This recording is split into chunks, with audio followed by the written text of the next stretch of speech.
We don't tell people we disagree with to be quiet or to stop talking. Instead, we encourage people to wake up, to stand up, and to speak up for the common good in West Michigan. So let your little light shine, be the salt of the earth, and amplify your voice on this podcast. Welcome to Your Opinion. The Common Good, read by me, the author, Lynn. In 1930, the headmaster of the Stowe School in England wrote that the primary purpose of his institution was to turn out young people who were acceptable at a dance and invaluable in a shipwreck. This quote captured my attention because it encompassed the urgent importance of encouraging American citizens to both behave in accordance with a common set of social and cultural values, acceptable at a dance, and perform their civic duties for community and country, invaluable in a shipwreck. It is in this context that we can begin to pursue a broader understanding of the common good. As citizens of the world's oldest democracy, it has been our commonly held ideals that have long defined us, not our race, not our religion, and not our ethnicity. Contrary to the drivel spewed on right-wing media, America has never been, nor will it ever be, defined by who we've excluded. Rather, we've been defined by our active and often voluntary service toward maintaining the common good in firehouses, schools, hospitals, churches, and in polling places. It's been through our respect for the rule of law, our reverence for our democratic institutions, tolerating our differences, offering of equal opportunities, protection of equal rights, participation in civic life, and our veneration of knowledge and truth that we display our love of community and country. This is the bottom line, so I hope you'll read it twice. Americans demonstrate their investment in the common good by focusing on the duties of citizenship rather than the rights of citizenship. We know that we cannot have a functioning society without shared commitments because absent an investment in the common good, we the people will cease to exist. We desperately need leaders with the ability to strengthen democratic institutions and increase public trust. So it's no accident that common good citizens vote for the builders and never the breakers. In fact, it is this voting preference and not party affiliation that best explains the election choices made by these invaluable Americans. In a democracy, voting is among the most powerful actions you take on behalf of your community and your country. The leaders we elect are awarded abundant power to provide oversight of our massive government, so they must be intellectually and morally equipped to deliver both solidarity and stability. In recent years, because losers have refused to accept their obvious defeats, citizens have been left with the false belief that even the certified winners have no legitimate right to rule. But because it's a natural part of America's DNA to refuse enslavement by any particular individual driven by a self-centered cause, the majority has not fallen prey to the virulence of misinformation. We must continue to reject those candidates who are disinterested in service and seek only to quench their insatiable thirst for power.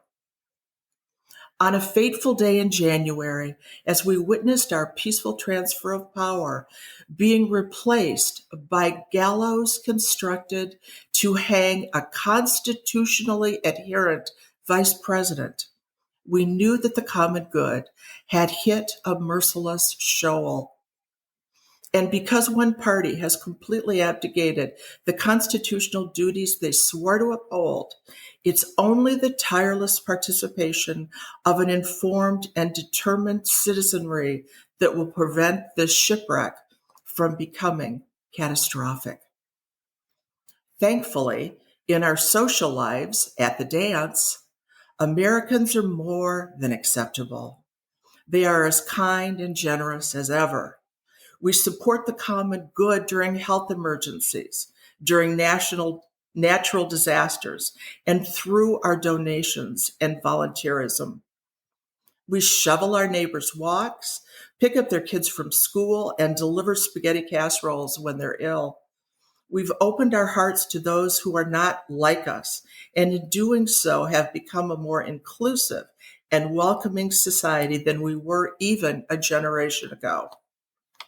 But we need to strengthen our fight against bigotry, and we need to behave more respectfully when we disagree. We need to protect and honor the truth by using facts and logic to combat lies.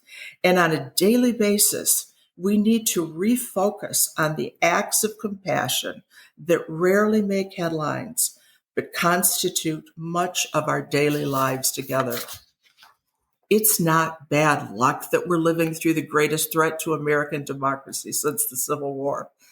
Rather, it's a privilege to live during a time when our actions have immense consequences, and we have a unique opportunity to display American common good, not only in our country, but throughout the world. The moral fiber of our society has been weakened by cowardly and amoral leaders, but it has not yet been destroyed. 2024 is your year to become invaluable. Thank you, Lynn. And good reading. That was a great reading. So you write, quote, as citizens of the world's oldest democracy, it has been our commonly held ideals that have long defined us.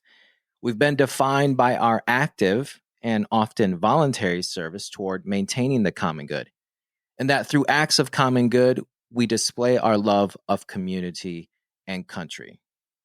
And so I wonder, how did you come to believe in the idea that love of country and community was rooted in the common good? Certainly, I was raised that way. Starting with from a macro or a micro standpoint, love of community. To me, my community is an extension of my family, my circle of friends, and you treat each other as you would like to be treated. It's the golden rule. It's the book of Matthew. It's the Sermon on the Mount. It's those intersections between all of the great religious traditions where we know that we can all benefit when we love each other and we're careful with each other and we're kind and occasionally even strategic with each other in terms of our treatment. In terms of country, when I'm writing, when I'm researching, I think of those young men in Normandy 75 years ago who with their bare hands climbed up a rocky cliff on the shores of France in Normandy and were picked off by Nazi riflemen. And they did it because they believed they were fighting for a bigger cause.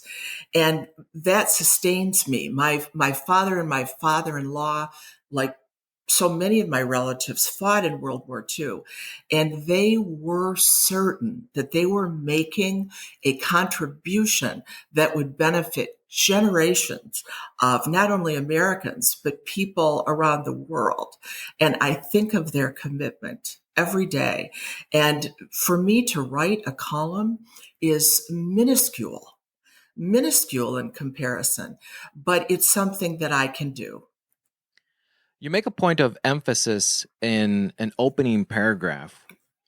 Quote, this is the bottom line, so I hope you'll read it twice, or in our case, listen twice, saying Americans demonstrate their investment in the common good by focusing on the duties of citizenship rather than the rights of citizenship.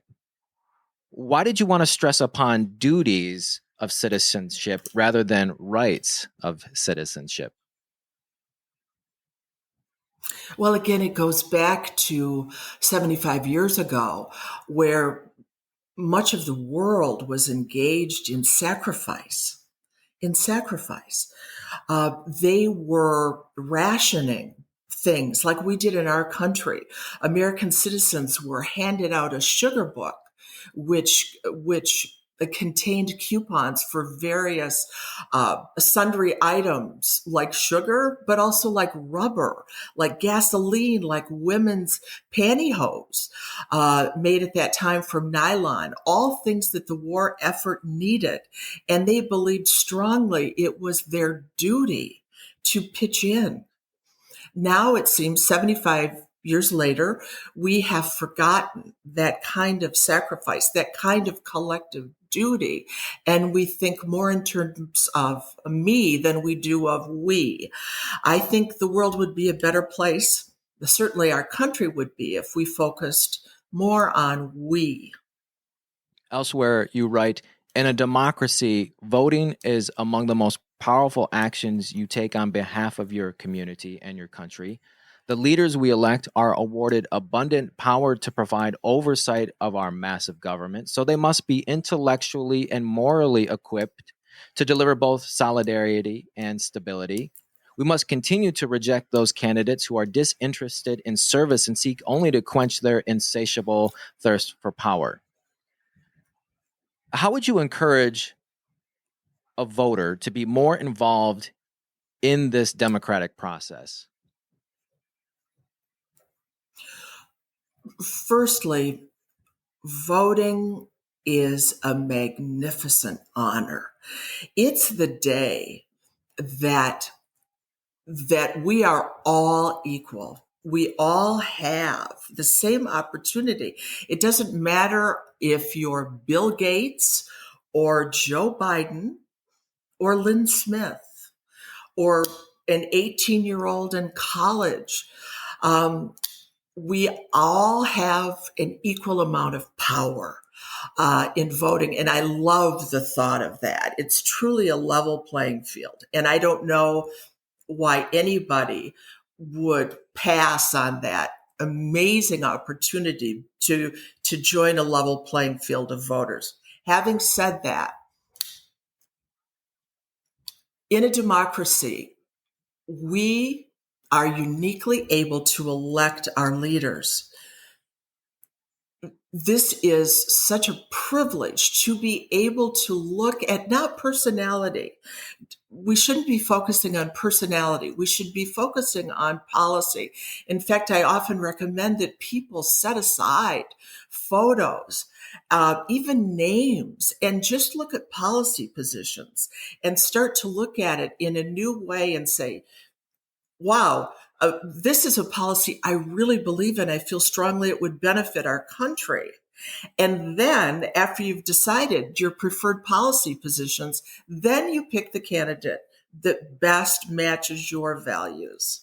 So it takes some time to do it properly. But to quote Thomas Jefferson, a well-informed electorate, is critical to maintaining democracy. We can't do it without information. And information leads to, I think, really constructive voting. And finally, Lynn, quoting, it's not bad luck that we're living through the greatest threat to American democracy since the Civil War. Rather, it's a privilege to live during a time when our actions have immense consequences and we have a unique opportunity to display American common good, not only in our country, but throughout the world. The moral fiber of our society has been weakened by cowardly and amoral leaders, but it has not yet been destroyed. 2024 is your year to become invaluable. Lynn, I wonder, looking back to January of 2021, referencing the riots at the U.S. Capitol, did you think then that you would now have this much hope and sense of purpose in the future? No, candidly, no.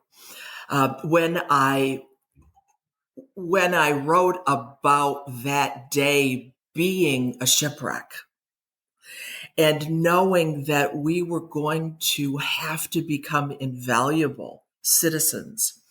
That was a call to arms, and not only for Lynn Smith, but for you, Nick, for certainly everybody that's listening, for millions and millions of Americans. We received on that day a new call to arms. Now, some of us express that differently than others, as is our right.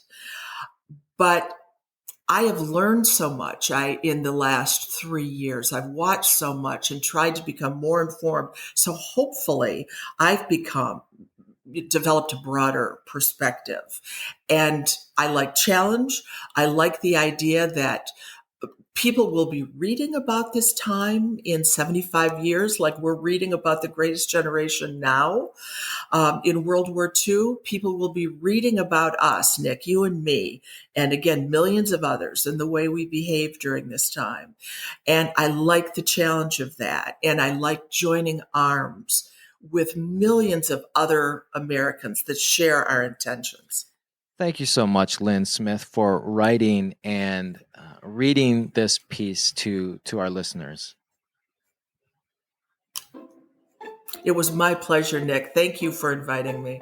If you want to be a voice for the common good in West Michigan, please send a written document with a minimum of 300 words and a maximum of 750 words to votecommongood.wm@gmail.com with the subject header of opinion.